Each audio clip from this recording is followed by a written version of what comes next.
अस्सलाम वालेकुम। मेरा नाम डॉक्टर फैसल है। मैं कंसल्टेंट साइकियाट्रिस्ट हूँ। कुछ दिन पहले मैंने एक वीडियो पोस्ट की थी, इनफैक्ट ट्वीट किया था, बच्चों की ज़िंदगी में पहले 2 साल की अहमियत पे, कि उसमें पेरेंट्स का, माँ बाप का कितना इम्पोर्टेंट रोल है बच्चे की ज़हनी नशोनुमा के लिए, बच्चे के इमोशंस, उसके जज्बात के बनने या बिगड़ने में। तो कई लोगों ने उस पर सवाल किया कि ये कैसे मुमकिन है, क्या असरात हो सकते हैं। तो मैं कोशिश करूँगा कि इसको मैं एक्सप्लेन कर सकूँ सादा अल्फाज में, और ऐसे अल्फाज में जिसमें लोगों के लिए समझना आसान हो।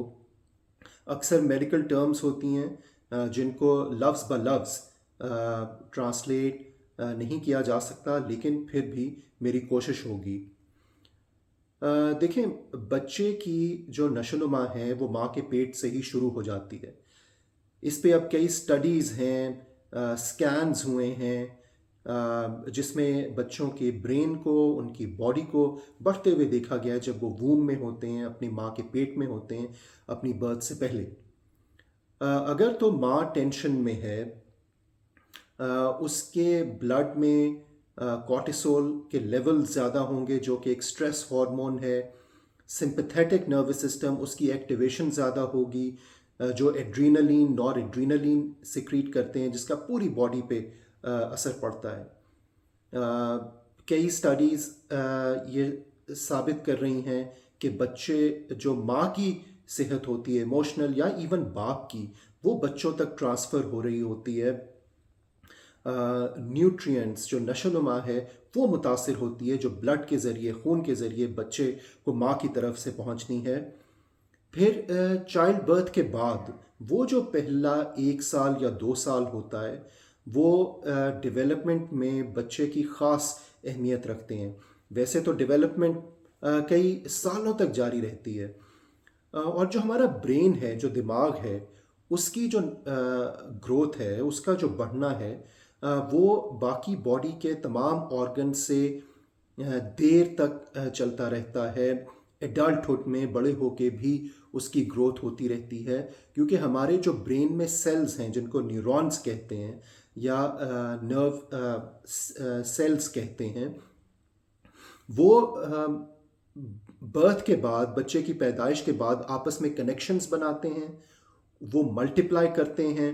जितने नंबर्स उनके बढ़ेंगे, जितने ज़्यादा से ज़्यादा उनके आपस में कनेक्शंस बनेंगे, उतने ही बच्चे की इंटेलेक्ट में इजाफा होगा, उसके इंटेलिजेंस, उसकी इमोशनल इंटेलिजेंस, इमोशंस, जज्बात को समझना, उनको रेगुलेट करना, उनसे रिलेट कर पाना, ये तमाम चीज़ें, इसके लिए ब्रेन का डेवलप होना बहुत ज़रूरी है। और ख़ास तौर पे ब्रेन का मेन हिस्सा, जो कि प्री फ्रंटल कॉर्टेक्स कहलाता है, जो हमारे माथे या फोरहेड के पीछे जो दिमाग का हिस्सा पड़ा है, ये डेवलप होता है जब बच्चा अपने प्राइमरी केयर गिवर, जिसमें माँ शामिल है, जिसमें बाप शामिल है, उनके साथ रिलेट करना शुरू करता है। तो अगर तो माँ इमोशनली प्रेजेंट है या बाप इमोशनली प्रेजेंट हैं, यानी वो बच्चे की इमोशनल नीड्स को रिस्पॉन्ड कर रहे हैं।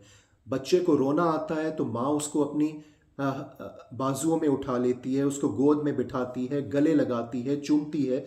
बच्चा सेटल डाउन होता है, वो महफूज फील करता है। जब उसको ये सिक्योरिटी का एहसास होता है, तो उसको लगता है ये जो दुनिया जिसमें मैं पैदा हुआ हूँ, ये रिलायबल है, इस पर ट्रस्ट किया जा सकता है। इसी तरह माँ या बाप जब बच्चे की तरफ देखते हैं, उसकी आंखों में आंखें डालते हैं, मुस्कुराते हैं, वो जो स्माइल है, वो बच्चे उससे रिलेट कर पाते हैं कि ये दुनिया, ये लविंग है, यहाँ पे लोग प्यार को रेसिप्रोकेट करते हैं।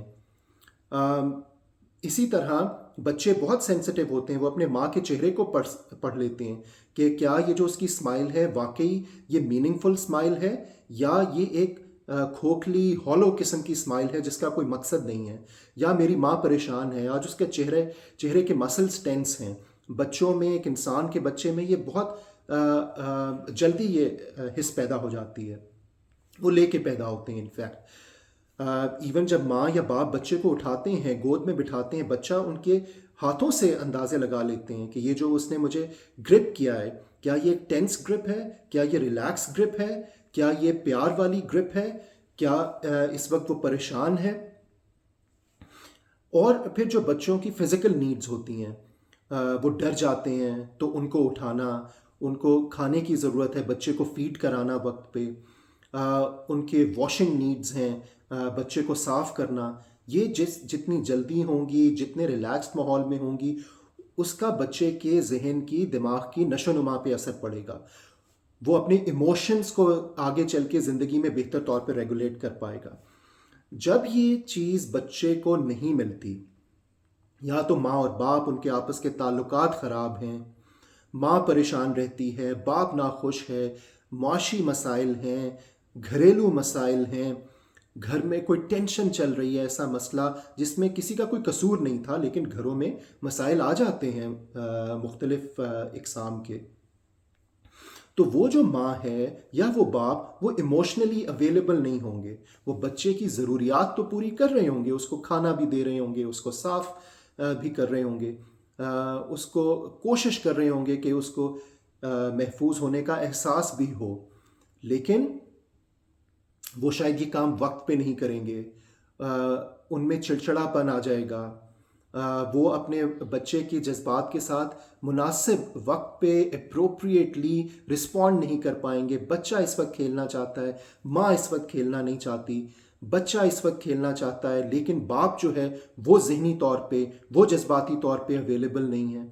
یا تو وہ اپنی پریشانی میں مبتلا ہیں، یا وہ اتنے ڈسٹریکٹڈ ہیں اپنے کام کی وجہ سے، اپنے پریشرز کی وجہ سے، کہ وہ موبائل میں بزی ہیں ہر وقت، وہ ٹی وی میں بزی ہیں، لیکن بچے کو رسپونڈ نہیں کر رہے.